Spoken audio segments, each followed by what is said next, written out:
Hoy en Política Imparcial, Videgaray anuncia un menor crecimiento económico del país. Las pensiones del Poder Judicial se ponen al rojo vivo y el subcomandante Marcos se despide. Acompáñenos unos minutos y estén bien informados. Soy Luis Enrique Pascasio y comenzamos.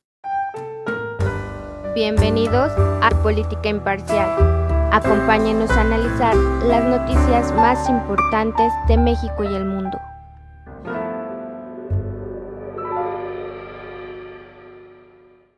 La semana pasada, en la aprobación de las leyes electorales, hubo una cuestión que llamó la atención de la opinión pública, siendo esta el hecho de que los magistrados del Tribunal Electoral del Poder Judicial de la Federación, es decir, la máxima autoridad en lo que respecta a cuestiones electorales, pudieran recibir un haber de retiro, lo que para muchos es igual a una pensión vitalicia. Hoy en día, este tipo de beneficios no son exclusivos de los militares, sino que se han exportado a otros cargos como exministros de la Suprema Corte o exmagistrados de tribunales de justicia, quienes pueden disfrutar de esta prestación. No todo haber de retiro es de por vida, ya que puede ser que se otorguen únicamente por un periodo de tiempo determinado o que se otorguen en una sola exhibición. Lo importante aquí es el hecho de que la ley establezca de manera clara el periodo de tiempo que una persona gozará de esta prestación, y es precisamente esta cuestión la que molestó a diputados del PRD y del PAN, ya que en lo aprobado se habla de un haber de retiro para los magistrados, pero solo eso, o sea, no se dice si es de por vida o en un solo pago o durante un periodo de tiempo específico. La polémica y la reacción de la ciudadanía no se hizo esperar y desde luego la molestia es obvia en un país en donde las tasas de crecimiento se ajustan a cada rato y hay una gran cantidad de personas sin empleo, sin mencionar a los millones que viven en pobreza extrema. Pensar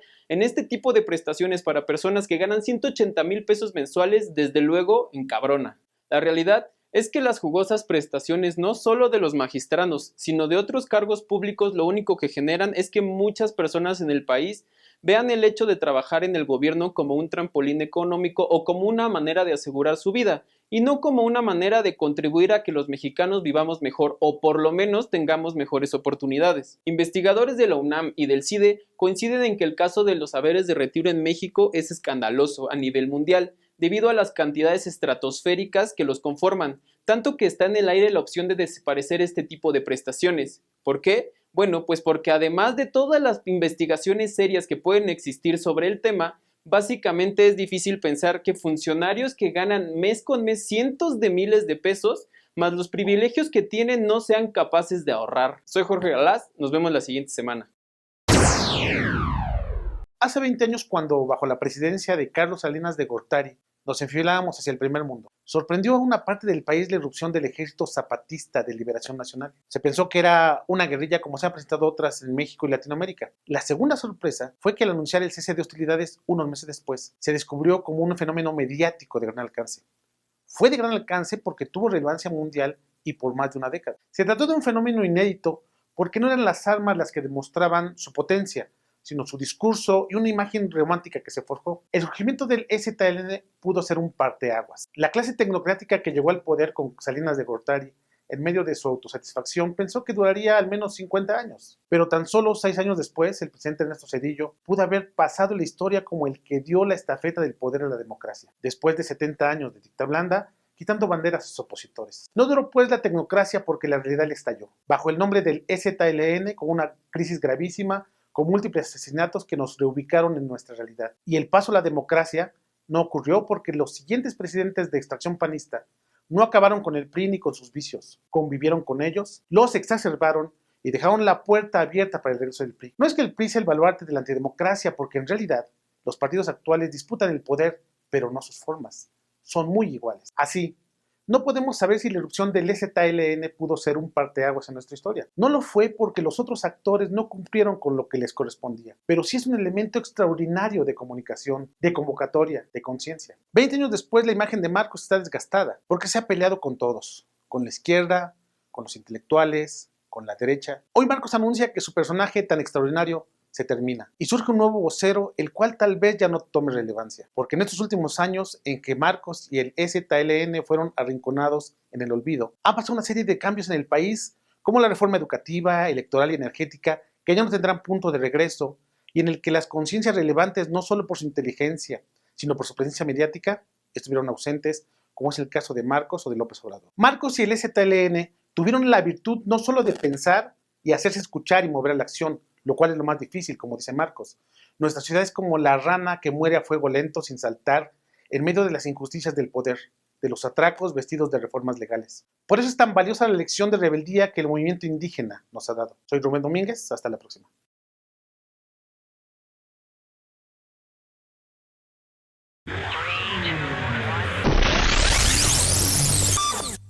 Amigos, hoy hablaremos del Producto Interno Bruto del país y el ajuste que hizo en la semana la Secretaría de Hacienda y Crédito Público y el INEGI acerca de la tasa a la que se espera que dicho producto crezca en este año.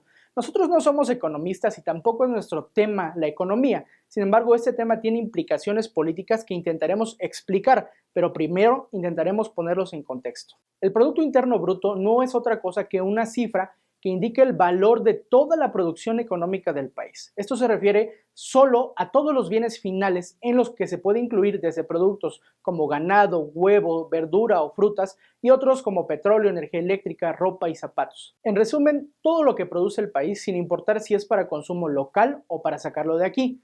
Se suman sus valores y del total se compone el mentado Producto Interno Bruto. Lo que Hacienda y el INEGI informaron en la semana no quiere decir que México haya perdido dinero o que se encuentre en una situación realmente complicada. Es solo que el anuncio nos dio a saber que si las actividades económicas se pensaban crecerían en 3.9 respecto al año pasado, ahora solo se espera que el crecimiento sea de 2.7%. Sin embargo, si la nueva cifra se llegara a cumplir esperando que no hubiera más ajustes hacia abajo, tendremos varias consecuencias. 1. El gobierno planeó su gasto en base a dicho crecimiento económico, esto es, cobraría impuestos sobre una producción que no existirá. Esto claramente implica la reducción por ingresos de impuestos y la necesaria falta de recursos para cumplir el presupuesto, lo cual podría traer la necesidad de mayor endeudamiento del país o la reducción de gasto en sectores que podrían ser delicados. 2. En el caso de los empresarios, al no producir lo que se pensaba, ganarán menos dinero, invertirán menos y crearán menos fuentes de empleo. 3. Nosotros enfrentaremos una situación de menos empleo. No habrá mejoras en la percepción de dinero. Tendremos un poco más de dinero para gastar, aunque los precios subirán y en resumen no habrá una mejora en nuestra calidad de vida, aunque en teoría tampoco empeorará. La hipocresía de comunicación social del gobierno de Peña Nieto es grande, ya que de por sí sabemos que cifras como el empleo y la pobreza en México son complicadas, pero se atreven a asegurar que un crecimiento económico pequeño no impactará en la generación de empleos y en la reducción de los pobres. Esto simple y sencillamente o es una pendejada o un milagro, ya que no sabemos que exista fenómeno económico que logre dar más empleos y dinero a gente, gobierno y empresarios sin que exista un crecimiento de la actividad y producción económica. Ejercitando nuestro músculo sospechosista,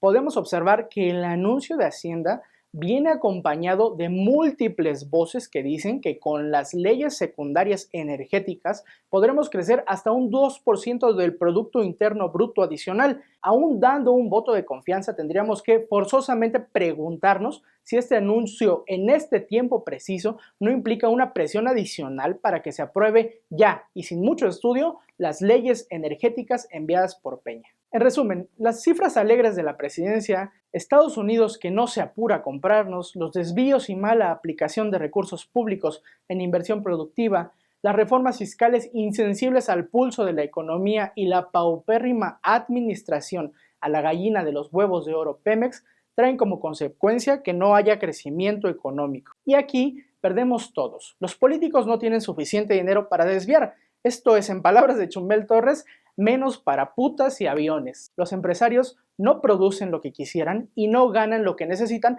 para acrecentar más la brecha con los pobres del país. Y nosotros no tenemos empleo, estamos subpagados y apenas cubrimos los gastos necesarios. Esto es, no hay una mejora en la calidad de vida y mejor ni hablamos de los pobres que día con día aumentan en el país. Señores, pierde México y esto es algo que debe considerarse a la hora de ir a votar, porque los culpables de esta cuestión multifactorial somos todos. Muchas gracias. Amigos, esto ha sido todo en Política Imparcial. Les pedimos se suscriban a nuestros espacios que les hemos anunciado.